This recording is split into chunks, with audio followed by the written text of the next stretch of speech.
கரூர் சம்பவத்தில், அதாவது 2026 தேர்தலில் தேர்தல் பிரச்சாரத்தின் போது தமிழக வெற்றிக் கழகம் தலைவர் விஜய் கரூருக்கு பிரச்சாரத்திற்கு வந்த பொழுது கூட்டத்தில் 49 நபர்கள் கூட்ட நெரிசல்களாலோ இல்லை பல காரணங்களாலோ அல்லது இன்றும் விசாரணையில் இருக்கிற வழக்கின் காரணமாக உயிரிழந்தவர்களுக்கு இப்பொழுது இருக்கிற ஆளும் அரசு கருணை அடிப்படையிலே வேலைவாய்ப்பை வழங்கியிருக்கிறது. அந்த வேலைவாய்ப்பு என்பது மிக சரியான ஒரு நடவடிக்கை. தமிழக தேர்தல் வரலாற்றில் ஒரு தேர்தல் பிரச்சார கூட்டத்தில் 41 நபர்கள் இறப்பு என்பது வரலாற்றிலே இல்லாத ஒரு துயர சம்பவம். இந்த சம்பவம் எதனால் நடந்தது? ஆளும் கட்சி, அப்பொழுது இருந்த திராவிட முன்னேற்ற கழகம் ஆளும் கட்சியினுடைய நிர்வாக குளறுபடிகளால் நிகழ்ந்ததா, அல்லது அளவுக்கு அதிகமான கூட்டம், அதாவது கடந்த ஆளும் கட்சிகளின் மீது இருந்த வெறுப்பின் காரணமாக, புதிய ஒரு கட்சியினுடைய அபிமானத்தின் காரணமாக கூடிய பெரும் திரள் கூட்டத்தின் காரணமாக அது நிகழ்ந்ததா? என்ன காரணிகளால் இந்த ஆர்கனைஸ் செய்யப்படாத அல்லது திட்டமிடாத அல்லது அழைத்து வரப்படாத தன்னிச்சையாக குழுமிய கூட்டத்தின் நடுவே இந்த இறப்பு ஏற்பட்டிருக்கிறது? அதற்கு தாவேக அரசு இந்த வேலைவாய்ப்பு மட்டுமல்ல, இன்னும் பல செயல்பாடுகளை அந்த மக்களுக்கு செய்ய வேண்டிய நிலையில் இருக்கிறது. அதாவது ஆட்சிக்கு வருவதற்கு முன்பாகவே நம்பிக்கை வைத்து இவர் வந்தால் தங்களுக்கு ஏதேனும் ஒரு மாற்றங்கள் நடக்கும், கடந்த கால ஆட்சிகளில் எங்களுக்கு மாற்றங்கள் நிகழவில்லை என்கிற பொருளாதாரத்தில் அடிநிலையில் இருக்கிற மக்களே இறந்திருக்கிறார்கள்.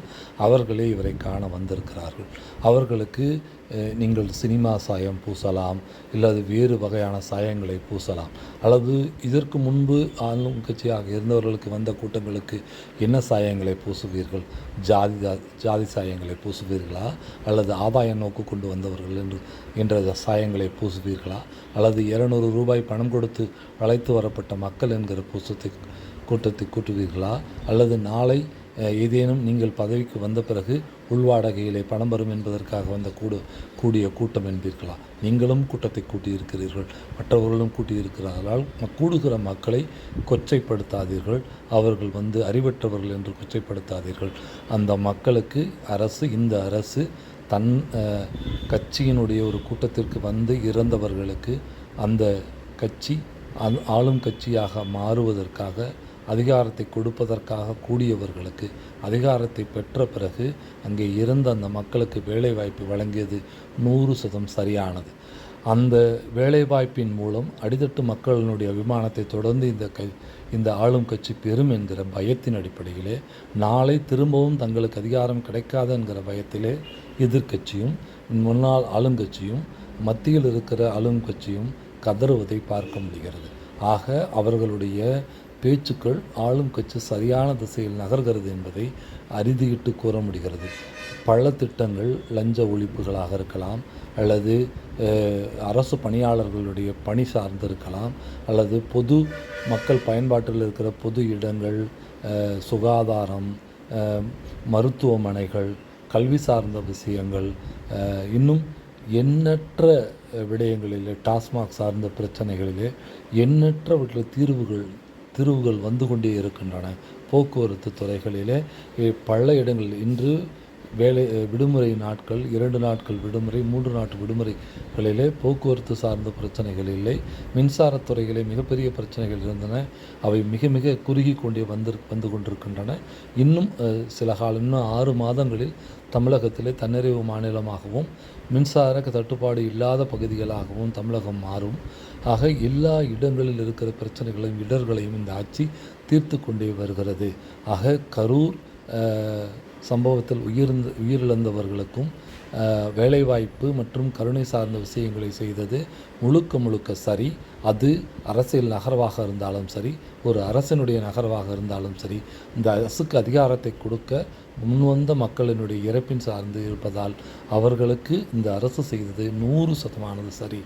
அது ஒரு மிக முக்கியமாக எதிர்க்கட்சிகள் குரல் எடுப்பதற்கு காரணம், ஏழைகளுக்கு அரசு பதவி கிடைக்கக்கூடாது என்பது தான் கடந்த ஆளும் கட்சிகளுடைய மிக முக்கிய நோக்கமாக இருந்திருக்கிறது. பணத்தை வாங்கி கொண்டு வேலை கொடுத்து கொண்டு இருந்தார்கள். ஒரு 10 லட்சம் ரூபாய் வேலையை ஒரு கருணை அடிப்படையில் இந்த அரசு கொடுப்பதை அவர்களால் ஏற்க முடியவில்லை. ஒரு பணிமாறுதல் இலகுவாக இந்த அரசு கொடுப்பதை அவர்கள் ஏற்க முடியவில்லை. கிட்டத்தட்ட ஒரு பணிமாறுதல், ஒரு பத்திரப்பதிவுத்துறை பணிமாறுதல் 15 லட்சம் ரூபாய் விலை உள்ளது. அதை இவர் எளிதிலே கொடுக்கிறார். ஒரு பணி உயர்வு, மின்சாரத்துறையிலே பணி உயர்வு ஒரு 15 லட்சம் ரூபாய் ஒரு பெருமானம் உள்ளது. அதை இவர் வெறுமனே இலவசமாக கொடுக்கிறார். ஒரு அனிமல் ஹஸ்பண்ட்ரியிலே ஒரு இடமாறுதல் என்பது 15 லட்சம் ரூபாய் விலை கொண்டது. அதை இவர் எளிதிலே கொடுக்கிறார்.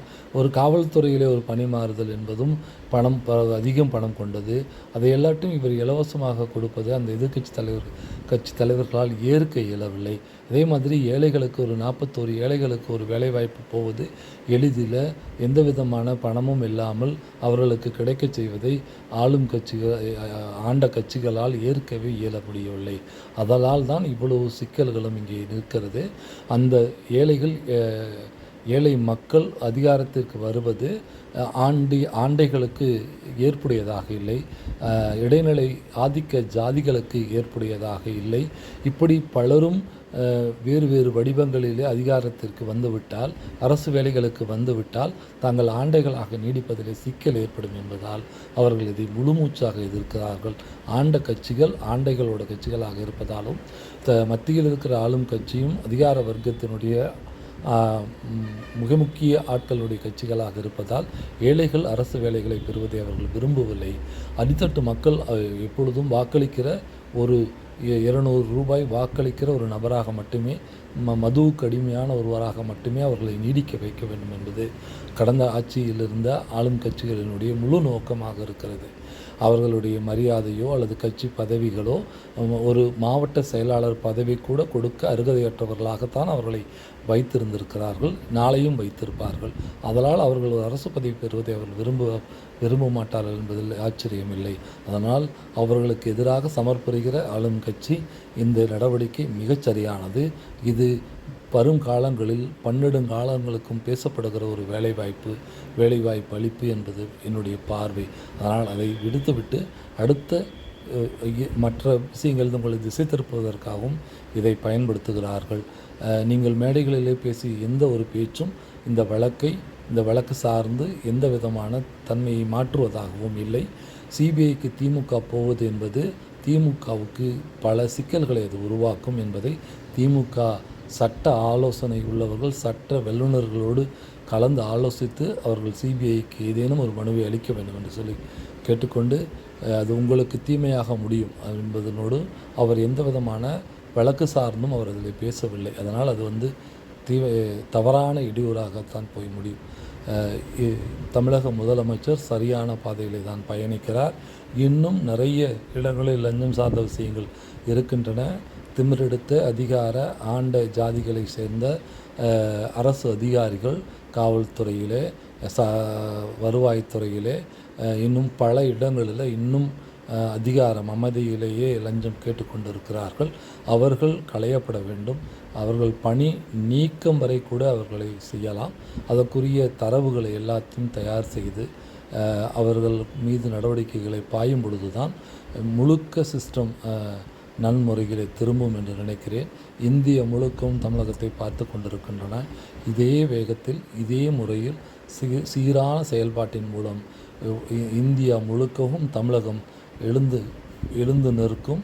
தமிழகம் ஒரு அடையாளமாக மாறுகிற காலம் வெகு தொலைவில் இல்லை.